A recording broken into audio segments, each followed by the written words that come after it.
So weight cutting, when it's done correctly, it can be very beneficial, especially if you are training to, you're training to go fight, you're training to compete. Of course, even in like wrestling in general, you have to cut some wrestlers or some, whatever you're training for, you have to cut down your weight to fit in your weight class or whatever it may be.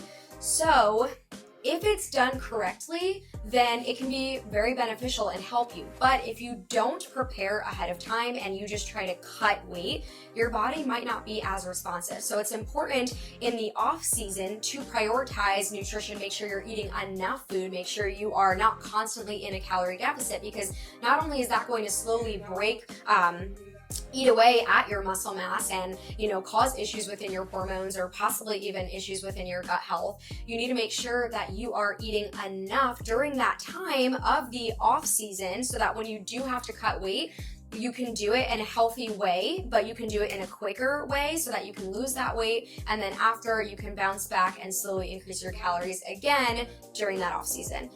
The most common issue I see when it comes to weight cutting is trying to just go full force, cut all your calories, stop drinking water, stop doing all this stuff. And then that ends up, you need calories, you need energy. So if you try to cut your calories so low, you're not going to perform as best as you could if you were to have been properly fueled. So that's why the most important part of weight cutting is during the off season when you're not having to focus on cutting weight, you should be prioritizing your nutrition even more so that when you do have to cut the weight, it's done in a healthy way and you're still going to have that energy to perform as best as possible. So let's say you want to get down even to like 195. Well, you should be eating at least 195 grams of protein every single day, because that's not only going to preserve the muscle mass that you have, but it's going to help you continue to build more muscle mass. So you also do need to be in a calorie deficit if it's done correctly. You also want to make sure that you are eating enough of the right foods. So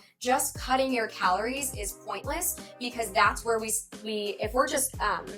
if we're just cutting weight in general and we go into it with no structure, no plan, you're going to end up losing muscle mass and losing body fat at the same time if it's not done correctly. So if you want to preserve the muscle mass that you've already built and you want to get like leaner, you have to make sure you're prioritizing that protein and then making sure you're staying consistent in general with your overall nutrition. Don't have your nutrition all over the place. Eat the same amount of food every single day. Hit your protein goals consistently. So when it comes to weight loss and muscle growth, the number one thing is not just how many calories you are eating, but where are these calories coming from? So there's 3 macronutrients. There's protein, carbs, and fats. If you are in a calorie deficit because you want to lose weight and build muscle at the same time, you need to make sure that you are eating enough protein, a moderate amount of carbs, and a moderate amount of fats.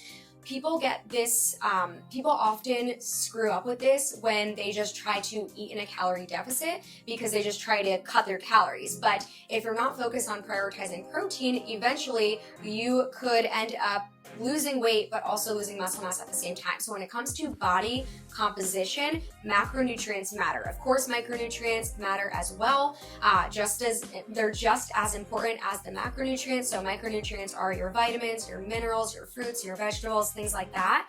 But we can't put those on the back burners when we're focusing on protein, carbs, and fats. So you need to make sure you are exercising in a way that's going to preserve the muscle mass and or build the muscle mass on your body. So when it comes to body composition, the most important thing is your diet, and it's also the way that you're training. So if you're doing a lot of cardio, you want to make sure that weights are involved in that. So you're doing strength training alongside the cardio to not only lean down body fat wise, but also build that muscle. But if you are working out and you're coming to class every single day, but you're not focused on hitting your macronutrients, those two things are not going to match up. They have to be coincided with each other to get the optimal body composition. So nutrition is a huge part of it, making sure you're eating enough protein, carbs, fats for your body based off of your goals and what body fat percentage that you're trying to get down to, or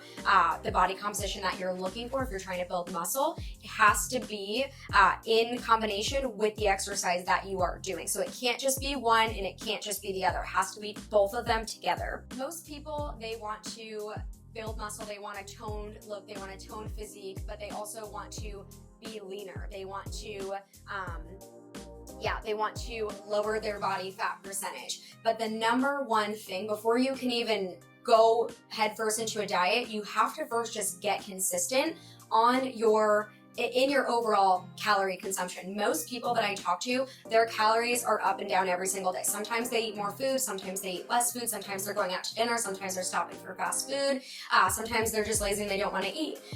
So you have to make sure that you first get your calories consistent on a day-to-day basis, and then from there, take your calorie average, and from there you need to figure out your macronutrient percentage based off of your goals. So how much muscle mass do you want to keep? How much muscle mass do you currently have? What's your history with dieting? What is, have you constantly been living in a calorie deficit for so long? Is your body resistant to weight loss? If that's the case, we're gonna have to do some reversing your metabolism in there to get your metabolism functioning at an optimal pace. So it doesn't just mean here's macros, good luck. It's okay, where's your starting point? Because you need to make sure where you start is going to set you up for a successful body composition in the future.